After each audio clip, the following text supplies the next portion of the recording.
Hi అండి, నమస్తే. నేను Uma. Welcome to my channel Uma చెప్పిన మాట. ఈరోజు రెసిపీ వచ్చేసి మోతుచూర్ లడ్డు అండి. చాలా ఈజీ వేలో శనగపప్పుతో చక్కగా తయారు చేసుకోవచ్చు. ఈ మోతుచూర్ లడ్డూని చేసుకోవడం చాలా ఈజీ. ఒకసారి మీరు కూడా ట్రై చేయండి.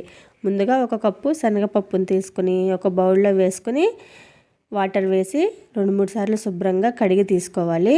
డస్ట్ అది ఏమన్నా ఉంటే పోతుందండి. పప్పులు నిల్వ ఉంచడానికి పౌడర్ కలిపి నిల్వ ఉంచుతారు కదా, ఇలా కడిగిన తర్వాత వాటర్ వేసి 2 గంటలు నానబెట్టుకోవాలి.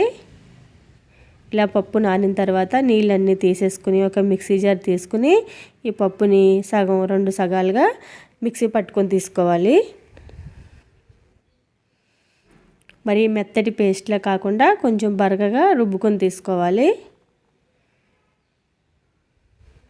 ఇలా రుబ్బిన పిండిని చూడండి, ఇలా బరకగా రుబ్బుకొని తీసుకోవాలి. మరి మెత్తగా రుబ్బుకోకూడదు. ఇప్పుడు దీన్ని పక్కన ఉంచుకొని స్టవ్ వెలిగించి స్టవ్ మీద మూకుడు పెట్టుకొని ఆయిల్ వేసుకొని వేడి చేసుకోవాలి. ఆయిల్ వేడిన తర్వాత మనం రుబ్బుకున్న శనగపప్పు పేస్ట్ని ఇలాగ పల్చటి పకోడీలాగా వేసుకోవాలి.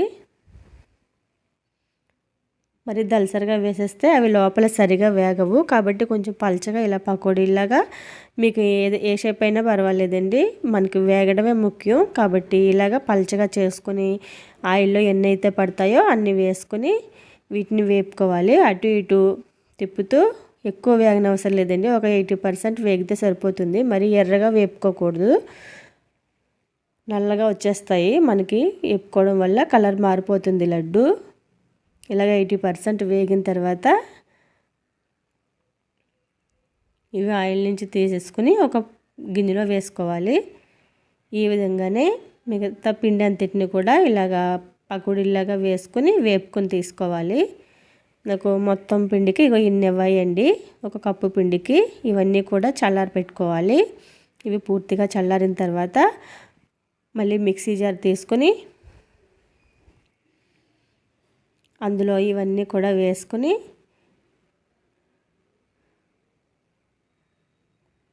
కొంచెం బరకగా మిక్సీ పట్టి తీసుకోవాలి. మరీ మెత్తగా రుబ్బుకోకూడదు. మనం ఎంత మిక్సీ ఆడినా ఇవి అంత మెత్తగా అవ్వదండి, కొంచెం బరకగానే ఉంటుంది. మరీ మెత్తగా కాకుండా కొంచెం బరకగా రుబ్బుకొని తీసుకోవాలి.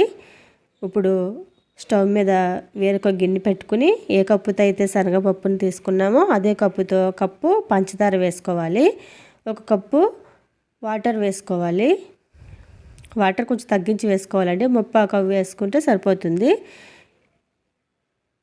ఈ వాటర్లో పంచదార అంతా కరిగి కొంచెం గులాబ్ జామున్ పాకం కొంచెం జిగురుగా ఉంటే సరిపోతుందండి. మనకి పాకం ఏమీ రానవసరం లేదు. ఈ మోతీచూర్ లడ్డు కోసం కొంచెం చేతికి జిగురుగా అంటుకుంటే సరిపోతుంది. ఇలా పాకం అయిన తర్వాత కొద్దిగా ఫుడ్ కలర్ వేసుకోవాలి. మీకు నచ్చితే వేసుకోవచ్చండి, లేకపోతే స్కిప్ చేయొచ్చు. మంచి కలర్ కోసం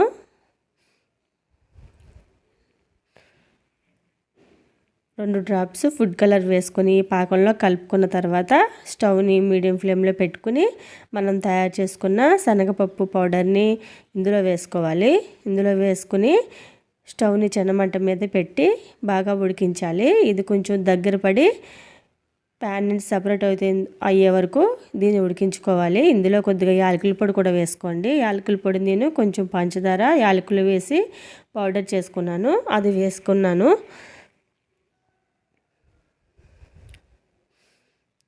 ఇలా కలుపుతూ ఉంటే మనకి 2-3 నిమిషాల్లోనే ఇది దగ్గర పడిపోతుందండి. ఈ పాకం అంతా పీల్చుకుని చక్కగా దగ్గరగా ఉండకట్టేంత విధంగా మనం కలుపుకుంటూ ఉండాలి. చూడండి, రెడీ అయిపోయింది.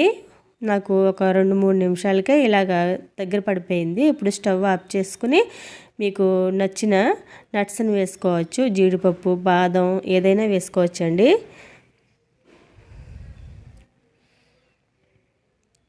ఇవన్నీ వేసిన తర్వాత నేను పాకంలో కొద్దిగా చిటికెడు సాల్ట్ వేసుకోవాలండి. అది కొంచెం మర్చిపోయాను కాబట్టి లాస్ట్లో వేస్తున్నాను. ఎక్కువ అవసరం లేదండి. మనం తీపి పదార్థాలు ఏదైనా చేసేటప్పుడు, స్వీట్ చేసేటప్పుడు కొంచెం చిటికెడు సాల్ట్ వేసుకుంటే మనకి మంచి టేస్ట్ అనేది వస్తుందండి ఏదైనా స్వీట్ రెసిపీ.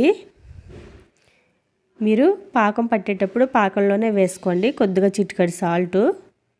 ఇలాగ మొత్తం బాగా కలుపుకున్న తర్వాత ఇవి కొద్దిగా గోరువెచ్చగా అయ్యే వరకు చల్లారబెట్టుకోవాలి. ఇప్పుడు 2 చేతులకి నెయ్యిని రాసుకుని లడ్డూలు చుట్టుకోవాలి. మీకు నచ్చిన సైజులో కొద్దిగా పిండి ముద్దను తీసుకుని లడ్డూలాగా చుట్టుకుంటే చక్కగా చాలా ఈజీ వేలో ఈ మోతిచూర్ లడ్డూని తయారు చేసుకోవచ్చండి. మనం బూందీ కట్టవలసిన అవసరం ఉండదు.